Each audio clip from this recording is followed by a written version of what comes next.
Funding for the Maddy Report is made possible by grants from Comcast, the Spencer family, Chevron, Community Health System, Harris Ranch Resort, Producers Dairy, Caleb and Desiree House, Valley Children's Health Care, and The Wonderful Company. Additional support provided by from the Maddy Institute, the Public Policy Institute for the Valley's public universities. This is the Maddy Report with Executive Director of the Maddy Institute, Blake Zanti. Welcome to the Maddy Report. Today we're joined by Victoria Seaman, the Regional Director of Intergovernmental External Affairs for Region 8 at the U.S. Department of Health and Human Services. Today we will discuss current priorities and initiatives within HHS and how evolving federal health care policies impact the San Joaquin Valley. Thank you for joining us today, Director Seaman. It's a pleasure to have you here. Thank you so much for inviting me. I always love coming to Fresno and the San Joaquin Valley. Well, it's great to have you back in the San Joaquin Valley. To begin, could you share a little bit about your role at HHS and the core responsibilities of the department? Sure. I was appointed to this position, and Region 8 has expanded. It's called the Denver region now because I encompass 11 states on the western side of the U.S. And my job with Intergovernmental and External Affairs is to be that liaison for our external partners, for elected officials, and also for the tribes. And just learning about different issues and trying to connect people with where they need to be. Now, what are some of the priorities and key focus areas of HHS at the federal level? So I think what's really great about this, Secretary, besides changing the culture of our food, is actually changing the way we do medicine. We know that our health system has been broken for a very long time. And what I love about this Secretary is that he's out and about. He's making sure that we're addressing every problem we possibly can to fix our health care. Now, you and I just did a tour of the Fresno State Farm, the 1,000-acre farm that's on the campus. Working across HHS Region 8, you mentioned, which consists of 11 western states.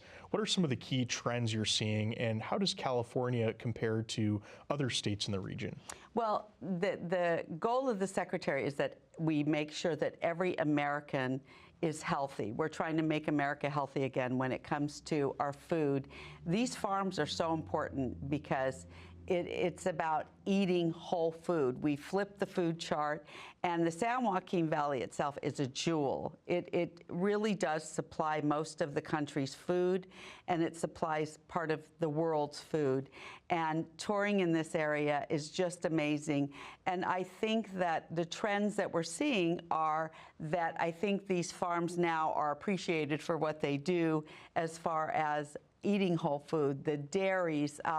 It's important for our country. So I think the goal is to make sure that we work with all the states, and including California, to make sure we all eat healthy. And a lot depends on the policies of these states as well. So we're working together to make sure that we all have the same goal, bringing transparency to what we're eating and making sure that we bring attention to these farms. And what I can say about touring the San Joaquin Valley is they're very important to our country. Yeah, absolutely. Well, thank you so much. We're going to take a quick break, Director Seaman. Up next, we'll look at the challenges that the U.S. Department of Health and Human Services is working to address. This is the Maddy Report. Welcome back.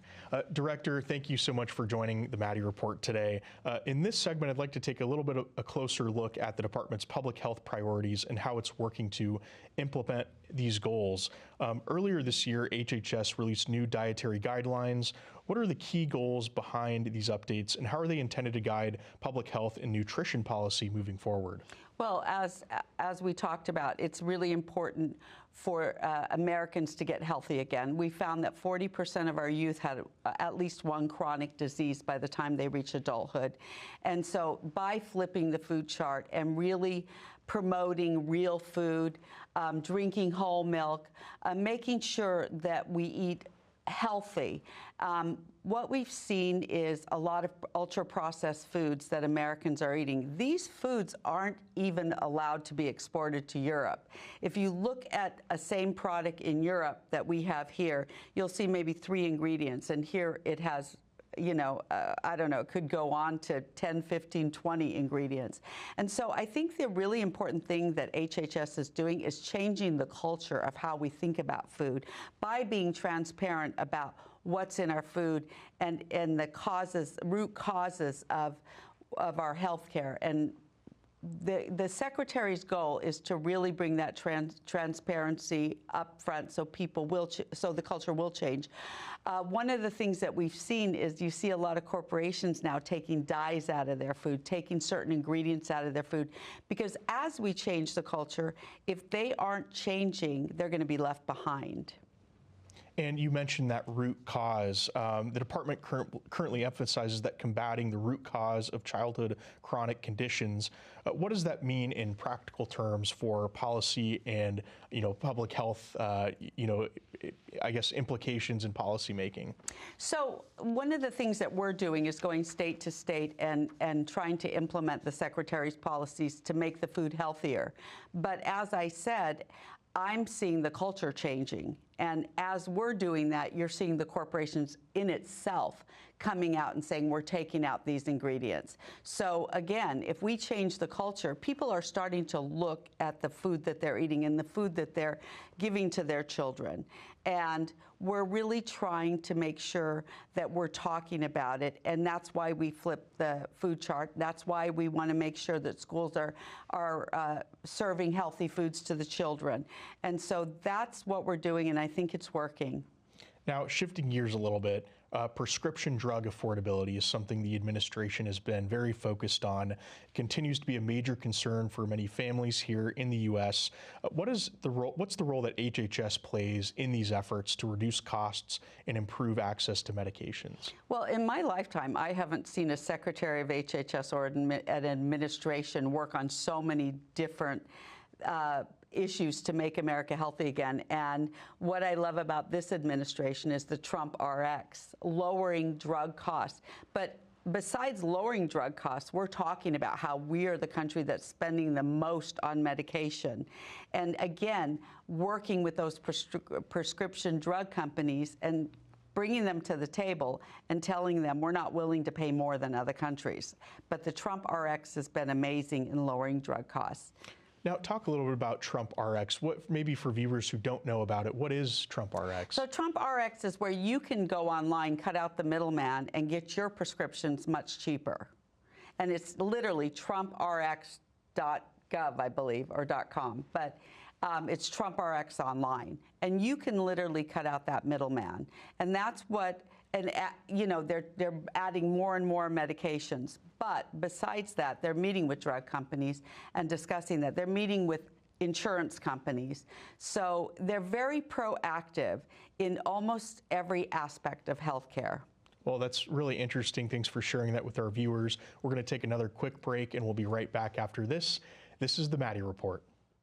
Welcome back to the Maddy Report. I'd like to focus more specifically on healthcare and public health challenges facing the San Joaquin Valley. While the valley is one of the most agriculturally productive regions in the world, many communities here continue to face barriers related to healthcare access, environmental conditions, and preventative care, particularly in rural areas.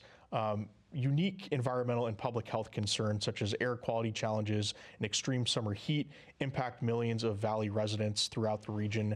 Director Seaman, how does the department work with state and local agencies to address public health issues that are closely tied to environmental conditions and quality of life? Well, one of the first things that Secretary Kennedy did was pledge $50 billion to the states for rural health care access. And that includes workforce. One of the issues that we're seeing, especially in areas like the San Joaquin Valley, is that access to health care. And so California's already been allotted over $200 million to address that. So we're well aware at HHS of the challenges of places like San Joaquin Valley, rural areas, and access to health care. And this is going to be a game changer because I don't think it's been addressed before. And it will be more money coming to the state after the first allotment that we've already given. So I'm pretty excited about how this is going to be a game changer for rural areas. Now, in the beginning of this year, there were some fears of federal cuts here in the San Joaquin Valley to Medicaid. How does the department plan to implement its goals while addressing concerns from residents who may worry about losing access to essential healthcare services? So we just went back to pre-COVID Medicaid, the amounts of Medicaid. Now, what's happened is they want to give people back to prosperity by having people that can go out and work and try to get them off the Medicaid. This is meant for people who actually cannot work and they are in a situation where they need to have Medicaid. But we really are thinking about getting people on the road to prosperity. And so I think that what this administration is doing is all for the good of prosperity for these people in the future. Now, one of the big challenges here in the region is that we have a shortage of physicians and also specialists here in the San Joaquin Valley.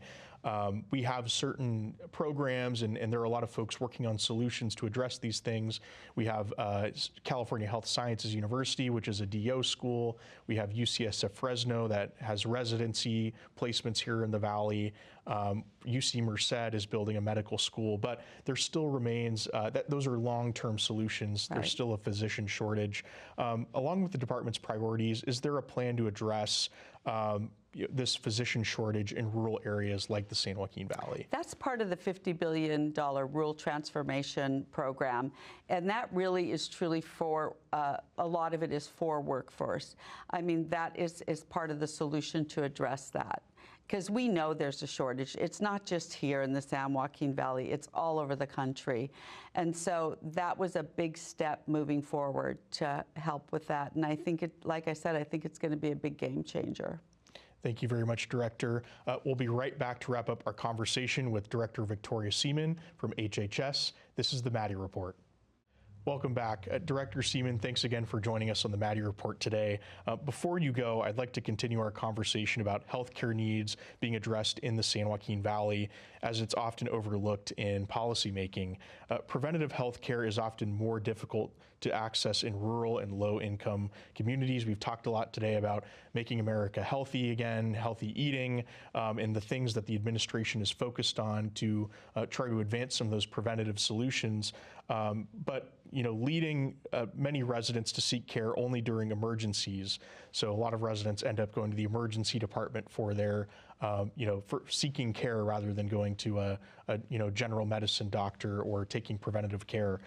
What initiatives is the department pursuing to encourage either intervention and improve access to preventative services? Well, we support the federally qualified health centers, which I have toured in this area, and they are the first step in really keeping someone from the emergency room. And you have some great places here that I've toured that we support and will continue to support to make sure that people get the health care access they need. We also, again, I'm going to go back to the Rural Transformation Program. That is going to be a game changer as well, because that will help with what we're seeing with access to health care. But I think some of your FQHCs here in the Valley are doing an amazing job, and we're going to continue to support those. Now, throughout our conversation, we've discussed issues ranging from healthcare access to nutrition to environmental health. Looking ahead, where do you see the greatest opportunities to improve health outcomes and healthcare access for communities in the San Joaquin Valley? Again, I think it's the rural transformation program. I think that's going to be a great, that's going to be key to helping with a lot of these situations with accessing health care. I think overall, you have an area that has some of the most fresh, real food. So as we can encourage people to eat that food and to eat healthier, I think it's going to change our problem in the U.S. of obesity and chronic disease. But you are situated in a place where you have the freshest food. I think community gardens and these farmers markets where people can access those food. But education is really important in changing the culture. But as we move forward with the Rural Transformation Program and continue to support the federally qualified health centers, I think we're on a road to success. Now, Director Seaman, is there anything that we may not have covered in today's interview that the administration's working on or your office is working on that you just want to share with our viewers today? Well, they're working a lot on fraud, waste, and abuse. We found billions of dollars wasted with CMS, with the Medicaid and the Medicare. And I think as we continue to stop that fraud, waste, and abuse, we'll have more money for the people who actually need to access it. And I have to commend this department for really cracking down on people who are stealing money from people who actually need health care. I mean, they're just doing so many amazing things. They really are traveling all around the U.S. as the regionals are traveling so that we can learn about the issues and address them. I've never seen a more proactive director and really wanting to make America healthy again. The passion is just unbelievable with this administration. Now, lastly, and this is a fun question, but we took the tour of the Fresno State Farm today. What was your favorite part of the tour? Oh my gosh, the whole thing was just amazing to learn how incredible Fresno State Ag Department is doing in teaching people how to take care of these animals, farm to table. They have their own store. It was just the most amazing tour. I guess my favorite part, as always, is petting the cows because I just truly love animals. And the way these animals are treated is just wonderful to see. But, I'm a big animal person, so I love touring any farms. And just to see how massive the farm was, as you saw, where it's just thousands of acres of doing everything. I mean, it's very comprehensive. They do from food to livestock and really just teaching students everything they need to know about farming. Well, that's great. Well, we're glad to have you in the San Joaquin Valley, Director Victoria Seaman from HHS. Thanks for joining the Maddy Report today. Thank you. Really appreciate you being on the program. Thank you. And thank you for tuning into the Maddy Report. To learn more about the Maddy Institute, visit themaddyinstitute.org. What makes a community thrive? How do we bridge the gap between government and policy and the people it impacts? The Maddy Institute was founded to answer questions like these, to create a link between government and the citizens it serves, and to inspire a new generation of leaders dedicated to public service. In 1999, the California legislature unanimously established the Maddy Institute in honor of former California State Senator Kenneth L. Maddy. Senator Maddy was widely respected for his commitment to bipartisan solutions and his dedication to the people of California's Central Valley. Known for his ability to work across the aisle, Senator Maddy believed that effective government begins with respectful dialogue, evidence-based policy, and a commitment to the common good. Today, the Maddy Institute continues his legacy. Our mission is threefold. 1, to promote more effective and inclusive government. 2, to encourage civic engagement. And 3, to conduct research on key issues impacting the Central Valley. Through these efforts, we aim to educate, inspire, and empower the next generation of public servants and community leaders. One of the most impactful ways we fulfill this mission is through our internship programs. Each year, the Maddy Institute provides opportunities for students from the Central Valley to work in legislative offices, both in Sacramento and Washington, D.C., as well as local government agencies. These internships give students real-world experience in policymaking, allow them to see government in action, and help them build the skills they need to make a difference in their communities. But the Maddy Institute isn't just for students. Through our civic engagement programs, we create opportunities for everyone to participate in the political process. From community forums to workshops, we bring people together to discuss important issues facing the Central Valley, like water management, air quality, economic development, and education. These events foster open dialogue, allowing citizens to engage directly with policymakers, experts, and others, creating a stronger and more informed community. And to ensure the public stays informed, the Maddy Institute produces the Maddy Report, a weekly public affairs broadcast that covers the latest issues impacting California. Each episode features interviews with lawmakers, journalists, and subject matter experts, providing insights and analysis on topics that matter to our region. Whether it's understanding new legislation or exploring solutions to local challenges, the Maddy Report is a trusted source of information for those who want to stay engaged. At the heart of everything we do is a belief that good governance requires an informed and engaged public. From nurturing young leaders to fostering dialogue, the Maddy Institute is dedicated to creating a future where the people of the Central Valley can thrive. Join us as we continue Senator Maddy's legacy. Together, we can build a brighter future, one informed and engaged citizen at a time. The views expressed in the Maddy Report are those of the individuals participating in the program and do not necessarily reflect the views of the Maddy Institute. If you'd like to share your thoughts about today's episode of the Maddy Report, please visit our website at maddyinstitute.com.